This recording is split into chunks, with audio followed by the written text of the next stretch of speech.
많은 분들이 부산에 있는 최고의 재건축이라고 다들 이야기합니다. 21년도에 국평 기준으로 최고 거래가가 16억까지 거래가 됐고요. 네. 그다음 24년까지 해서 사실 가격 조정 좀 받았어요. 이번에. 네. 이거 수영장이죠, 이게? 그렇죠. 수영장이고 삼익비치 사업지 공간 안에 들어갑니다. 네. 들어가고 아마 여기 지금 가지고 계신 분하고 토지와 관련해서 협상 중이거나 했거나 네. 어떤 그 이슈는 있는 걸로 알고 있고 어쨌든 여기까지 부지 안에는 다 들어가죠. 삼익비치가. 네. 근데 이게 이제 79년도 들어온 아파트고 사실 이 수영장이 언제 제가 준공되는지는 모르겠는데 사실 저희 어렸을 때를 기준으로 놓고 보면 사실 부산에 이런 시설이 있는 데가 쉽지는 않았었거든요. 그렇죠. 그만큼 이 동네가 이제 부촌이었다는 걸 의미를 하는 거고 그 다음에 이제 좀 삼익비치를 보고 생각 드는 거는 뭐냐면 얘가 지금 3,000세대가 넘잖아요. 네. 근데 우리가 생각해보면 80년 되면은 그때 준쌤이 아직 안 태어났을 때죠. 80년, 81년. 그죠. 그때 얘가 3,000세대였거든요, 아파트가. 엄청 대규모 아니에요? 어마어마하게 규모가 큰 거죠. 지금 부산에서도 2,000, 3,000이면 크다고 하는데 그 정도로 어떤 상징성이 있는 또는 그런 상징성 때문에 바다를 끼고 있기 때문에 이제 잘 사시는 분들이 많이 살고 있는 또 지금도 여전히 부자분들이 재건축을 기다리면서 많이 소유하고 있는 아파트가 이제 삼익비치라고 보시면 될 것 같아요. 이쪽 뷰도 뭐 이기대 쪽 뷰도 나쁘진 않아요. 네. 나쁘진 않고 아마 남천자이 분들 중에서 일부는 또 이쪽 이기대 뷰 네. 펼쳐진 걸 그대로 또 즐기고 계시니까 네. 뭐 이런 부분도 충분히 뭐 그 아파트를 소유하신 분들 입장에서는 좋은 이점이 될 수 있겠죠. 네. 저기 보이는 W가 남천동에 신축 아파트가 없다 보니까 W가 바다뷰 보이는데 신축이다 보니 그 에너지를 좀 많이 가져갔다고 보면 돼요. 근데 저기 밑에 있는 학교들을 교육을 가보면 애들이 수업 태도가 좋아요. 공부 잘하고 네. 못하고를 떠나서 태도가 좋아요. 네. 이게 이제 사실 부자 동네가 아기 때부터 돈을 쓰잖아요. 그러니까. 그만큼 여유가 있어서 아이들이 사실 관리가 조금 더 되고 덜 되고의 차이는 지역별로 참 슬픈 현실인데 약간의 보면 차이는 있는 것 같아요. 네. 그러니까 교육 업계에 종사하시는 분들하고 이야기를 해보면 확실히 그죠. 아픈 부분이긴 한데 그런 부분이 있는 것 같아요. 네. W 들어오면서 용호동 많이 좋아졌죠. 분포 초중고. 옛날엔 또 이제 메트로시티도 또 한때는 좀 부촌이었고. 지금 화면만 잡아주시면 될 것 같아요. 예, 그래서 지금 저희가 남천자이 앞쪽에 왔고 그 다음에 뭐 여기서 지금 내려다 보면은 저희가 볼 수 있는 이기대뷰를 아마 남천자이에 계신 분들이 많이 누리고 계실 것 같고 남천자이 관련해서 최근 시세랑 또 분양했을 때 분위기 이런 거 과거이긴 하지만 살짝 이야기 조금 해드릴게요. 네. 이제 이쪽 잡아주세요. 네. 남천자이가 2022년 12월에 분양을 했습니다. 네. 그때 당시에도 일반 분양 물량이 많지는 않았었고 그 다음에 84 타입 같은 경우에는 저층 같은 경우는 한 9억대 정도 분양 그 다음에 중고층이 한 10억대 정도 분양을 했었어요. 근데 여기에 106동에 1호 라인이었을 거예요. 9층이 한 물건 하나가 13억에 분양했었거든요. 근데 그 세대가 여기 이제 용호동 이기대뷰를 정말 정면으로 바라보는 그 세대가 한 세대가 다른 분양 물량하고는 다르게 되게 분양을 높게 했었었고 다른 세대들은 사실 뷰 가져가는 거는 조합원분들이 다 가지고 가셨어요. 네. 그 바람에 이제 일반 분양을 기다리시는 분들이 좀 많이 아쉬워했던 아파트입니다. 근데 그때 당시에 그 한 세대 분양했을 때 가점으로 청약 당첨자가 당첨이 됐었는데 가점이 73점이었어요. 그럼 73점이면 4인 가족으로는 절대 못 만드는 가점입니다. 그러니까 무주택 기간이나 또는 청약 기간을 합해도 그 점수까지 못 올라가거든요. 두 개를 다 만점을 받고 그 다음 5인 가족 정도 되면 점수 만들 수 있는 점수거든요. 그래서 부산에서 70점 되면 거의 무적 통장이라고 보시면 돼요. 여튼 그 통장이 들어와서 당첨이 됐는데 계약을 하셨을까요, 그분이? 그것까지는 알 수 없고 내부자는 아니라서 어쨌든 그때 당시에 84 타입 같은 경우에 이제 그 타입 말고 다른 타입 같은 경우도 인기 있는 타입들은 가점 커트라니 거의 70대 초반이었어요. 그만큼 사람들이 많이 관심을 가졌던 곳이고 최근의 시세를 놓고 보시면 아까 고대장님도 말씀하셨잖아요. 네. 그래서 최고가 찍는 아파트가 한 두세 개가 있거든요. 번갈아 가면서 그 중에 하나가 남천자이. 그 다음에 저기 뭐 마린자이. 예, 그 다음에 마린자이. 그 다음에 트럼프 간혹 가다가 월드, 투월센이 한 번씩 찍거든요. 그래서 세 개 아파트가 갈아가면서 요즘에 뭐 국평 최고가를 매달 찍고 있습니다. 울산은 사실 적체된 물량도 별로 없었어요. 23년 동안. 그러다 보니까 지금은 입주 물량 완전 작거든요. 네. 근데 그 효과가 더 커지는 거죠. 물량에 의해서 가격이 올라가는 게. 거예요? 그 네. 부산도 제가 그래 될 거라 보는 거예요. 근데 시장을 놓고 보면 사실 울산이나 부산이나 창원이나 뭐 정부의 규제 똑같고 대출 규제 똑같고 다 똑같거든요. 네. 근데 이 지역이 다른 게 뭐냐면 딱 물량이에요, 물량. 그래서 저희는 이제 입주 물량이 지금은 조금 지역을 가르는 변수로 보는 거고 그게 먼저 끊긴 울산 먼저 움직이고 그다음에 이제 부산 움직이고 이제 부산이 조금 움직이다 보면 대구로 넘어갈 거라고 예상은 하고 있죠. 출장 같은 거 다녀보면 창원이랑 울산 정도를 가면 와 여기 진짜 일자리 많다 이런 느낌이 들거든요. 근데 부산은 그런 느낌이 없어요. 네. 근데 그래서 인구가 유출되는 게 유출도 있는데 우리가 보통 분들이 일자리하고 급여하고 네. 뭐 집값하고 영향이 뭐 당연히 있겠죠. 네. 당연히 있는데 그것 말고도 변수가 많아요. 예를 들면 고액 자산을 가진 분들이 많느냐 또는 도시 규모가 많으면 의사 선생님 수도 많겠죠. 이제 그런 분들 숫자가 많느냐 그런 식으로 다양한 요소를 조금 고려하셔야 되고 어쨌든 부산은 기본적인 캐파가 크기 때문에 인구수가 많기 때문에 시장이 조금 더 잘 만들어지죠. 다른 그리고 지역보다는. 소득보다 자산이 많은 사람은 부자는 부산이 많아요. 고소득자가 그러니까 근로자들 중에 고연봉자가 이제 울산이 많을 뿐이지 진짜 부자는 부산이 많고 울산에서도 대표님들 창원의 대표님들도 사실 부산에 많이 살죠. 제가 미팅하는 대표님들 다 사업체가 울산 창원에 있어요. 사업체는 거기 있는데 네, 얼마 안 걸리니까 맞아, 출퇴근 시간 얼마 안 그쪽에 걸리고 사시고. 그분들의 비즈니스는 대부분 골프장에서 일어나죠. 이번에 그 해운대 경정림뷰 2차 미분양 떨어져 나갈 때도 네. 부산 사람들은 겁나서 못 샀는데 울산 분들이 의외로 거래 많이 하셨어요. 그 좀 비쌌거든요, 분양 가격이. 네. 그런 식으로 시장이 연계가 됩니다, 울산이랑. 그러니까 울산 고위, 그러니까 소위 말하는 그 자산가들 시장은 해운대까지 넘어오세요. 지금 여기가 옛날에는 명품 팔고 이런 곳입니다. 백화점이 없을 때. 여기에 이제 이제 고소비, 고가 상품 이런 게 이쪽에 있었고 이제 센텀에 백화점이 들어오고 백화점들이 생기면서 여기가 좀 쇠퇴했죠. 그래서 부산은 확실히 이제 신축 따라서 특히나 부산은 그게 심한 것 같아요. 신축 따라서 이 수요가 이동하는 게 특히나 심한 것 같습니다. 몇 걸음 걸었다고 갑자기 시간대가 이동한 거 맞죠?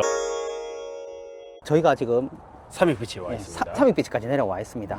그래서 지금 재건축하고 재건축으로 너무 유명한 삼익비치에 대한 이야기를 조금 정리해 볼게요. 삼익비치가 79년도에 들어왔죠. 세대수는 지금 3060이고 많은 분들이 부산에 있는 최고의 재건축이라고 다들 이야기합니다. 21년도에 국평 기준으로 최고 거래가가 16억까지 거래가 됐고요. 네. 그다음에 24년까지 해서 사실 가격 조정 좀 받았어요. 이번에 네. 금리 음. 올라가면서 부산시장 무너질 때 뭐 재건축이라고 뭐 여튼 예외는 없었습니다. 그래서 재건축 예외 없었죠. 다 그래서, 빠졌습니다. 그래서 10억 중반까지 가격이 조정받았다가 이게 뭐 저희가 지금 그 재건축 사업성과 관련해서 많은 이야기가 나오잖아요. 네. 그리고 거기에 대한 우려를 사실 저는 개인적으로 좀 많이 하는 편이에요. 근데 뭐 우려는 우려고 가격은 또 다른 것 같아요. 맞아요. 그래서 지금 25년 상반기 작년이죠. 작년 상반기 한 11억 정도 하다가 최근에는 거의 또 10억까지 올라왔습니다. 그럼 저희가 아까 저점을 뭐 10억 초반 정도로 봤었는데 또 34평 같은 경우에는 어느새 또 한 2억이 올랐어요. 그래서 재건축에 대한 가능성을 가지고 꽤 많은 수요가 들어와서 계속 매수를 하시는 것 같아요. 제가 오늘 쓸데없는 질문 만들어 왔습니다. 네. 2006년부터 지금까지 우리가 실거래 가격을 2006년부터 저희가 가능하잖아요. 예. 물론 이제 이 아파트는 79년도 들어왔으니까 그 이후에 거래가 많았겠지만 2006년부터 제가 어저께 소유한 날까지 거래가 몇 건 됐을까요? 매매 거래가. 요거요. 예. 제가 절대 맞출 수 없는 문제라 그랬잖아요. 준쌤도 답하셔도 됩니다. 찍으셔도 됩니다. 7,000건. 그보다 좀 작았던 것 같아요. 아. 그래서 제가 조회한 바로는 4,183건. 아. 그러니까 그 한 20년 동안 한 바퀴 하고 좀 더 돌았죠. 네. 꽤 많은 거래가 됐고. 그 다음에 여기에 제일 작은 평형이 16평, 17평이 있습니다. 뭐 시세는 뭐 고대장님 아실 것 같아요. 대충 뭐 6억 후반 정도, 7억 정도 해요. 네. 그럼 이게 우리가 실거래가 조회가 가능한 6억, 지금 6억 한 7억 정도 하는 아파트가 과연 2006년도에는 얼마였을까요? 2006년. 예, 5천. 조금 더 쏘세요. 예, 그때 당시 한 9천만 원 정도 했습니다. 그러면 지금 20년 동안 몇 배가 올랐냐면 거의 7억까지 올랐잖아요. 예, 6배 이상 올랐어요. 네. 그래서 제가 이제 첫 집을 샀던 게 2010년, 11년 정도에 한 1억 5천 주고 샀었거든요. 네. 그때 여기 16평이 한 1억 5천 정도 했더라고요. 근데 그때 제가 잘못 샀던 아파트가 지금 1억 8천 정도 하거든요. 거의 안 올랐죠. 네. 잘못 샀다는 이야기인데. 근데 이 아파트 같은 경우에는 지금 한 거의 재건축 고지를 있고 거의 한 7억 정도. 네. 그래서 뭐 아파트 선택이 참 중요하다. 중요하다. 이 자료를 만들면서 내가 참 그때 당시에 좀 잘 몰랐었구나. 이제 그런 생각도 했습니다. 그럼 20년에 6배면 다른 아파트들에 비해서 좋은 성과인 거예요? 굉장히 좋은 성과죠. 저희가 통상적으로 10년에 2배 정도 오르면 크게 나쁘지 않다고 이야기를 하거든요. 근데 얘는 지금 20년에 6배이기 때문에 굉장히 많이 오른 거고, 그 다음에 어쨌든 제가 봤을 때는 투자금도 많이 안 들어갔을 것 같거든요. 그때 당시에. 그런 거 놓고 보면 실질적으로 매매 가격이 올랐다는 거지 전세를 끼고 투자를 했다면 예, 투자금 훨씬 더 적었을 거고 그럼 수익률은 훨씬 더 높았다는 거죠. 네. 대신에 그 누가 20년을 버티고 있었을까요? 음. 그래서 20년을 버티기는 쉽지는 않았을 것 같아요. 여튼 뭐 우리가 많이 오른 아파트에서 재밌는 예 하나 들어봤습니다. 네. 일종의 삼성전자 같은 거라고 보시면 돼요. 삼성전자보다 많이 오른 주식들이 많지만 안정성과 장기 보유를 했을 때 그 세월 대비 보답을 해줄 수 있는 이런 아파트. 그거 이야기하니까 갑자기 생각나는데 제가 첫 직장 생활이 2003년 정도로 기억하거든요. 네. 그때 하이닉스가 만 얼마 정도 했어요. 음. 근데 그 친구들이랑 살까 말까 고민하다가 제가 안 샀던 기억이 있는데 물론 그 사이에 뭐 액면 분할도 하고 많이 했는지 안 했는지는 모르겠어요. 이 주식을 어떻게 변화됐는지 모르겠지만 여튼 그때 사놨다면 기사거리가 그렇게 됐어. 사고 20년, 30년 가지고 계신 분이 잘 없죠. 잘 없죠. 그러니까는 전원 버핏이라고 나오는 거예요. 사기만 하고 안 파니까. 맞습니다. 근데 사실 완전 장기 보유할 거면 우량주가 나와. 근데 이제 이런 거는 대출 끼고 사고, 전세 끼고 샀을 때 그 한 사이클의 수익률은 굉장히 높죠. 그리고 믿음이 좀 있죠. 대한민국은 부동산에 대한. 그게 저도 그런 말은 좀 싫어하거든요. 데이터로 이래 분석하는 걸 좋아하지 심리적으로 믿음이 있다 이런 말은 싫어하는데 근데 실제로는 그게 많이 적용되는 게 주식이 삼전이 5만 원대까지 빠지는 이유도 불안 때문이잖아요. 가치가 변한 게 아니에요. 네, 그때도 못 사는 이유가 또 불안 때문에 못 사는 거고 들고 가면 오를 것 같지만 지금 와서 보면 오른다 하지만 불안 때문에 파는 거고. 근데 이제 부동산은 그런 불안이 거의 없죠. 좀 작죠. 훨씬 작죠. 절대적 믿음이 있지. 여기 이제 남천자이고 저기 이제 대연 서밋이거든요. 저기가 네. 어떤 게 더 이뻐요? 봤을 때. 서민이요. 아, 대연 서밋이 이뻐요? 네, 예뻐요. 아, 저 글자 자체부터 예뻐요. 아, 내가 호텔 어. 간판 같은 느낌? 지금 거의 비슷하거든요. 진짜요? 네. 더 남천자이랑 비싸 보이죠? 남천 차이가 그래도 조금 더 비싸요. 비쌉니다. 조금 더. 실거래까지 끼는 거 보면 그래도 조금 더 높게 찍어요. 가격 밴드가 어느 정도 겹치는데 네. 남천 차이가 조금 점은 더 어디가 더 높아요? 고점 없죠. 고점. 정고점이라기보다도 네. 최근에 저희가 하반기에 찍힌 거 보면 최고가는 남천자이가 찍었습니다. 16억 7천인가 8천인가? 예, 그 정도 찍었고 34평이요. 예. 재밌네. 우리는 사실은 대연 서밋이 생각보다 비싸서 놀라는데 주쌤은 남천자이가 생각보다 비싸서 놀라네요. 맞죠? 그래서 이게 남천동하고 대연동하고 물론 이제 대연동도 우리가 지난번 영상 찍을 때 말씀드렸잖아요. 네. 99대 88 싸움이다. 네. 근데 그래도 조금은 남천 쪽이 높고 그 다음에 제가 하나 뭐 설명드리고 싶은 건 뭐냐면 저희가 지금 삼익비치를 걸어오면서 여기에 대한 이야기를 했잖아요. 예.